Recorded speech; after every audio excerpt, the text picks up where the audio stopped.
Iran का बादशाह बहुत दिनों से परेशान था। यूं तो हर तरफ खुशहाली का दौर था, मगर बादशाह की परेशानी की वजह उसकी इकलौती बेटी शहजादी सना थी। हर बाप की तरह बादशाह भी अपनी बेटी की शादी करके अपने फर्ज से दोष होना चाहता था, लेकिन शहजादी सना ने भी अजीब ऐलान कर रखा था कि जो शख्स इस सवालों के दुरुस्त जवाब देगा वो इससे शादी करेगी। आसपास की रियासतों के कई शहजादे आए मगर नाकाम लूट गए। इस मुल्क में नौजवान तालिब इल्म भी रहता था, उसका नाम आज़म था। उसने अपने वालिद से कहा कि वो भी अपनी किस्मत आजमाना चाहता है। आज़म के वालिद अलिफास्तत थे और कई बरसों से लोगों में इल्म की रोशनी बांट रहे थे। मुल्क फारिस का वजीर आज़म, बड़े बड़े दरबारी और शहर का काजी भी उनका शागिर्द था। बाप ने बेटे की ख्वाहिश देखी तो बोले, बेटा, अगर तू नाकाम लूटा तो तेरा कुछ नहीं जाएगा। लोग क्या कहेंगे कि एक उस्ताद का बेटा नाकाम हो गया। आज़म अपने बाप से कहने लगा, बाबा, बड़े बड़े शहजादे लूट गए, अगर मैं भी नाकाम हो गया तो क्या हुआ? ये तो मुकाबला है, जो भी जीत ले और शायद वो खुश नसीब में ही हो। आखिर बाप को बेटे की जिद माननी पड़ी। आज़म खुशी खुशी महल की तरफ चल पड़ा। शहर भर में ये खबर जंगल की आग की तरह फैल गई कि एक आलम का बेटा किस्मत आजमाने महल में चला आया है। मुकर्ररा वक्त पर महल लोगों से खिंचाखच भरा हुआ था। बादशाह तख्त पर बैठा था।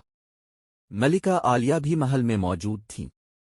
वजीर, अमीर, दरबारी और अवाम नास सब दरबार में मौजूद थे।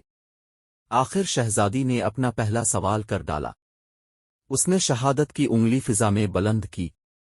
आज़म ने कुछ देर तवक्कुफ किया और फिर शहादत वाली उंगली के साथ वाली अगली भी फिजा में बुलंद की।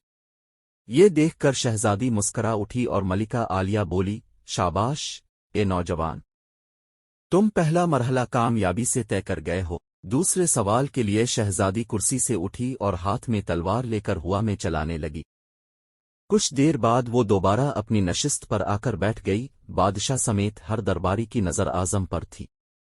आज़म खड़ा हुआ और अपनी जेब से कलम निकालकर फिजा में बुलंद कर दिया।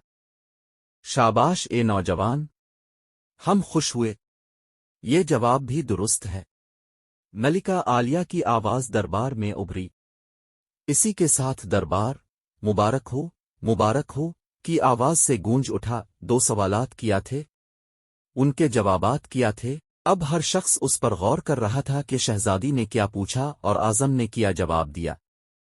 लोगों के लिए ये एक राज था। आखिर शहजादी ने तीसरा सवाल कर डाला। वो तेजी से सीढ़ियां आतर और तेजी से सीढ़ियां चढ़कर दोबारा अपनी नशिस्त पर बैठ गई। ये बड़ा अजीब और गरीब सवाल था। हर तरफ खामोशी थी। लोगों की सांसें राकी हुई थीं। अब तो आज़म के हाथ पांव ठंडे हुए जा रहे थे। आखिर आज़म खड़ा हुआ और अपने दिल पर हाथ रखकर शहजादी की तरफ देखने लगा। मरहबा मरहबा ए नौजवान, मुबारक हो। शहजादी ने तुम्हें पसंद कर लिया है। मलिका आलिया की आवाज के साथ ही शहजादी सना शर्मा कर महल के अंदरूनी हिस्से में चली गई और महल मुबारकबाद की आवाज से गूंज उठा। लोग खुशी से झूम रहे थे। वो दिल ही दिल में अल्लाह का शुक्र अदा कर रहा था जिसने इसे ये एजाज बख्शा था। बादशाह ने आज़म से पूछा, ए नौजवान, मलिका आलिया को तो तुमने मुतमईन कर दिया। अब ये बताओ कि तुमसे क्या पूछा गया था और तुमने क्या जवाब दिया। अगर तुमने एक भी गलत जवाब दिया तो तुम्हारी गर्दन मार दी जाएगी। आज़म पर एतमाद अंदाज में खड़ा हुआ और बोला, बादशाह सलामत। शहजादी ने एक उंगली खड़ी करके पूछा था कि तुम क्या अल्लाह को एक मानते हो? मैंने दो उंगलियां खड़ी करके जवाब दिया कि अल्लाह और उसके रसूल सल्लल्लाहु अलैहि वसल्लम पर मेरा ईमान अटल है। बहुत खूब, हम खुश हुए। बादशाह ने मुस्करा कर कहा। आज़म बोला, इसके बाद शहजादी ने तलवार चलाकर पूछा था कि इससे बड़ा कोई हथियार है? मैंने जवाब दिया, हाँ, कलम का वार तलवार के वार से ज्यादा कारगर होता है। माशाअल्लाह नौजवान, तुमने हमारा दिल जीत लिया। तुमने साबित कर दिया कि जा व जलाल, दौलत व हशमत की इल्म के सामने कोई हैसियत नहीं। लेकिन तीसरा जवाब? बादशाह ने हौसला अफजाई करते हुए पूछा। आज़म ने आसमान की तरफ देखा और कहने लगा, बादशाह।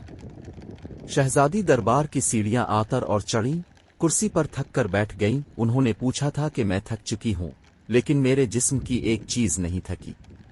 میں نے جواب دیا، دل یہ پیدائش سے لے کر موت تک بغیر تھکے دھڑکتا رہتا ہے۔ بادشاہ نے اعظم کو پاس بلا کر گلے سے لگا لیا اور کہا، اے لوگو، گواہ رہنا، میں نے حقدار کا حق ادا کر دیا ہے۔ میری بیٹی ایسے شخص کی بیوی بن رہی ہے جس کے پاس علم کی دولت ہے، جسے کوئی نہیں چرا سکتا ہے اور نہ کم کر سکتا ہے۔ بادشاہ نے اسی وقت خوشی خوشی اعظم اور شہزادی ثنا کی شادی طے کر دی۔